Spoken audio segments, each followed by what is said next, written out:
శ్రీశైలస్య ప్రతిరోజు మనము సంకల్పము పూజ పురస్కారము సంధ్యావందనము ఏ బ్రహ్మ కార్యం వీటన్నిటిని బ్రహ్మ కార్యములు అంటారు, బ్రహ్మకర్మలు అంటారు. బ్రహ్మ అంటే వేదము, బ్రహ్మ అంటే బ్రహ్మ తత్వము. అటువంటి బ్రహ్మ కర్మలు నిర్వహించేటప్పుడు మొట్టమొదట మనం సంకల్పం చెబుతాము.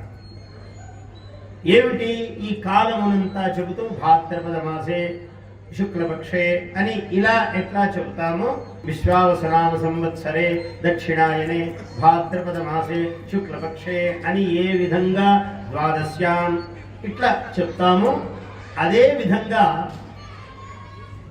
ఎక్కడ ఉన్నామో దేశకాలం సంకీర్త్య అన్నారు. కాలము చెప్పాలి. శ్రీశైలస్య వాయవ్య ప్రదేశే కృష్ణా గోదావరి మధ్య దేశే, ఎక్కడ ఉన్నా శ్రీశైలానికి వాయవ్యంలో, శ్రీశైలానికి ఈశాన్యములో, శ్రీశైలానికి దక్షిణంలో ఇలాగే చెప్పాలి. అది శ్రీశైలం యొక్క గొప్పతనం.